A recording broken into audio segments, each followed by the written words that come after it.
Hello, my beautiful people. Welcome to your weekly general taroscope with me, Raphael from Radiant Reality. It's an absolute pleasure to have you. Thank you so much for being here. Thank you so much for joining me. Quick note, these readings are for everybody. They are for the general energies, trends and themes for the week ahead.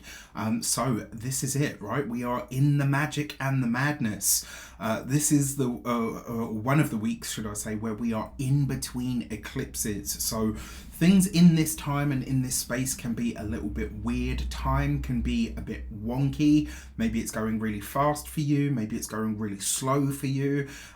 This is what I like to call the moment between the magic and the madness, right? So what tends to happen in this space is some really wonderful stuff will show up, but some really weird, wonky, funky kind of energy will also show up. The magic and the madness, right? So with that said, I would like to bless my decks of cards with all forms of love, light, peace, prosperity and abundance. And I pray that the messages that come through are ultimately clear and concise. They help us all on our path to our highest vibrational good. So we're going to get a destiny card. We are going to get a destiny card from the Human Design Oracle deck. We will then also get direction cards, how we best tap into the energies of that destiny energy.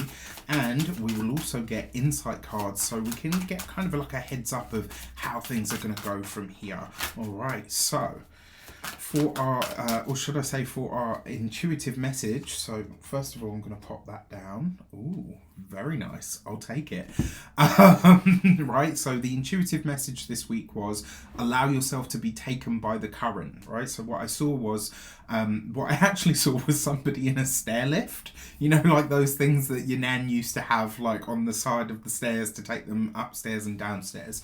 And then after that, like literally it transitioned into like this just kind of floating energy. And the message that I took from this is, right, when you get on those things, what happens? You just kind of let yourself be taken with it. You don't force it.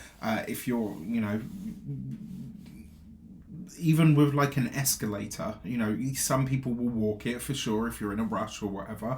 But what's the idea? You step on and you let it take where you need to go. This week, it's the same thing with the energy. You're being invited, you're being asked to take a minute and just let yourself go with the current, right? Last week, we had all of that fight sort of energy and go from A to B and make it happen and da da da da da. This week we have a completely different energy. Let yourself be taken by the current. Now our destiny energy is the gate 55 and abundance. Can you see the angel on there? Angel wings, beautiful. The message behind this card is, yes, it's about abundance. Yes, it's about money and resources and all of those wonderful things. But the true message behind this card actually is the way that you tap into true abundance is through spirit, right? And what that means is you accept that the universe has always got your back. And even in those moments where you're kind of like, okay, the funky energy, the madness is set in at this moment in time, what's going on, universe, it really is taking you towards your best, your greatest and your highest path. It's kind of like, you know, and I can give this example. I spoke to a friend and she said, yeah, absolutely, use that example. I have a friend who has a very successful recruitment business. Now, in that business, she's always putting deals together, always doing something, very busy. And she said, you know, with the retrogrades, what tends to happen is things that she's set up and put together will get right to the thing and then it'll all fall apart. And she's like, really? I worked so hard on that. And then once the retrograde goes forward again, not only will that go through, but she'll have something else show up as well. So, you know, it really is like this week, by allowing yourself to kind of say, okay, this is the current, right? This is what I'm going with. Universe, I trust you to take me to my most abundant path. It's likely to show up for you this week. The other thing with this energy as well, as Denise calls it, this is about the abundance of spirit leading to material, you know, wealth, goods, riches, etc. So this week, there are ways through all of that. Now, for our direction cards, how do we best tap into this abundance? How do we best find the abundant energy of our spiritual self? And this week we have the Four of Swords, right? This is the ultimate let yourself be taken by the current. The Four of Swords is literally a rest, recuperation slash do nothing energy. What I always say to my clients when this card shows up as well, take the rest. Right? Take the rest, because what tends to happen with the Four of Swords is once you had that break, this is like the universe saying, I've slowed things down for a reason, right? And as soon as you've had that rest and you've gone, oh, okay, this is cool, this is nice, vroom, it all starts to ramp up again, all right? And then at that point, you're going to be like, I just need a break. Or if you're anything like me anyway. Then you've got the World card, right? So big stuff happening here. And then we've got this with the Seven of Cups. So be wary of biting off more than you can chew over this week, definitely. One of the ways that you tap into this is by streamlining your options. You've got this with the World card. So on the wider world stage, I'm going to come away from the personal stuff for a moment. On the wider world stage, be very mindful of some of the some of the options that are made available this week, right? There's always going to be a reason behind it, but you just need to really be very clear on whether this does or doesn't resonate with you, or whether it does or doesn't feel right to you. So, the whole world, it looks this week like the whole world is going to be looking at something where, everyone's like, oh yeah, isn't this wonderful? And I got to be honest with you, there's a few of you, that Four of Swords suggests there's a few of us probably that are not buying into the wonderful hype that is being set forward at this moment in time. I'll be intrigued to see what this is. It will either have a religious and or spiritual connotation to it. I don't know if you just saw that. I have no idea what that was. I just saw like a flash of light. I was like, okay. It wasn't on that side, it was on this side. Like whatever it was. I was just like, okay. Sorry, that's really interrupted my train of thought. Whatever it is that's presented, it will potentially have those connotations. Maybe it has a scientific sort of connection as well. I'm just not entirely sure that I'm sold on whatever it is, to be honest with you. Now, the other thing, going back to sort of the personal sphere, that World card can represent your communities, the people that you're tied to, your neighborhood.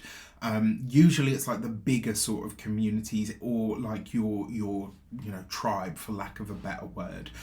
This week, I think for a lot of us, there are going to be questions about who is tribe. What constitutes that for me? What do I believe that is? And who am I either welcoming into mine, or who do I want to be a part of mine? And then finally, for our insight cards, what's happening around the corner or behind the scenes in some regard? Let's have a look. Alright, so we have the Three of Wands. This card has been quite active throughout a lot of this month. I don't know if because this card showed up for last week as well. Come on. So, camera. Alright. You got the Three of Wands. We've got the Moon card. Okay. And we've got the Two of Cups. So, at this point, we're in the thick of retrograde season. We're in the thick of eclipse season between the magic and the madness. And I'm just going to tell you straight up. For some of you, this will be a business connection. For others, this will actually be a past relationship partner. Somebody that you have been intimate with. Somebody that is... so it will be either personal, professional, or platonic, right? Either which way. This is a reconnection that comes in from the past. Now, why is this important? The reason I feel like this is important is your insight cards. This is like, if you could see around the corner, if you could say like, well, this is a universal heads up as to what may come up around this time to either support or hinder what you're trying to achieve, or how well you integrate all of these energies. That's what's found here. The Moon card represents the past. The Two of Cups represents partnerships and relationships of all kinds. And that Three of Wands I am going to say, like, if someone comes back into your world over the course of this week, the chances are, whether it's conscious or unconscious is irrelevant, the chances are you called this person back into your life. So you got to be intentional, all right, with your thoughts, with your energy. Yes, allow yourself to go with the current, right? They might show up and you think, like, oh, well, I definitely wasn't thinking about that person. Were you, though? All right, like, that's the question to ask. But yeah, for some of you, this will be a business connection. For others, this will be a romantic connection. For some of you, this will be an old friend. There is a reconnection that comes in. And because all of it falls on that Three of Wands, I do wonder if potentially there is, if potentially there are good things to come from this. I'm just a little bit wary because of that Seven of Cups. Aside from all of its other energies, the Seven of Cups can be quite a self-illusory energy. So I just want you to be really, really honest with yourself. Did you call for this person, and if so, why? And if they show up, what are your plans in order to move forward? Is it just about seeing where each other's at and saying, yeah, you know what, we parted for a reason? Or is it about a reconnection? It could be about either or. It's just going to depend about, you know, where you are in your journey, and more importantly, the way that things ended with you guys in the first place. So with that said, I wish you an abundance of all of that good stuff. Let me know in the comments how it shapes up. Take care, and I'll see you soon.